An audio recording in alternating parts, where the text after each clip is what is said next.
Friends, I've just been handed the latest masterpiece from the Los Angeles Times. The headline: Stephen A. Smith pours more fuel on his clash with NABJ by visiting Hannity. Pouring more fuel. Oh, the horror.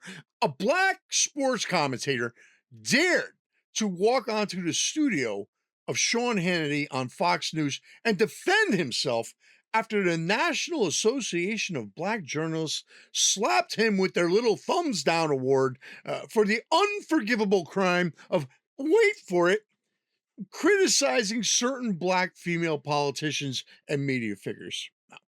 He didn't do himself any favors by going on Hannity, folks, but it is pure gold.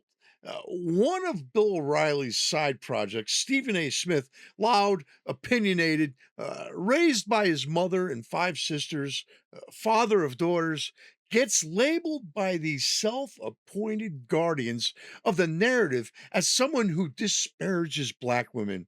Uh, he calls it a hit job. He says it's a flat out lie.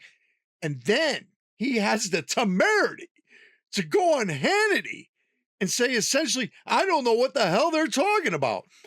And the LA Times is clutching hard. They frame it as Smith adding more fuel to the firestorm by complaining to Fox News. Notice the language: complaining, not defending himself against a baseless political smear, not refusing to submit to the radical orthodoxy police. No, he's pouring fuel. Because in the progressive media universe, the only acceptable response when a black organization lectures a black man for independent thought is to hang your head, apologize, and promise to do better. Instead, he's out there complaining to Whitey.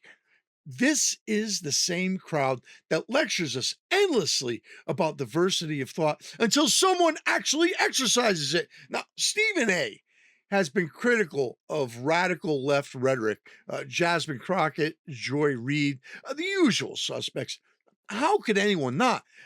Hannity points it out, and Smith agrees. Yeah, that's exactly what this is about. But they both miss the assignment, folks. It's not about disparaging black women. It's about enforcing the party line. You're allowed to be black in public life as long as you stay inside, safely inside the progressive plantation. Step outside, and NABJ is ready with the thumbs down award and the moral scolding. And the LA Times, they're not reporting news, they're performing. They make sure to note that Hannity has frequently denounced black politicians and people of color, as if disagreement with left wing politicians is somehow radical aminus, as if Hannity is expected to carry the water too. If that were the case, he would have gone and talked to O'Reilly's other project, Fredo Como, but nobody would have heard it. Classic mainstream media. They can't just say Smith went on a show that reaches millions of Americans and told the truth as he sees it. No, they have to pathologize the platform itself.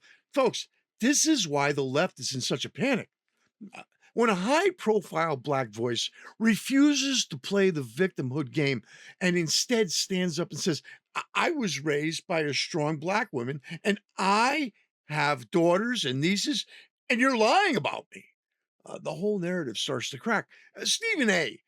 didn't run to some safe progressive space to beg for forgiveness. He went to Hannity and committed an unforgivable sin. He poured the fuel, and good for him. The NABJ wanted to make an example. Instead, they made a larger platform for a man who won't be intimidated. The LA Times is frantically trying to spin it as somehow shameful. This is where we are today in America. We'll be back, and we hope you will too.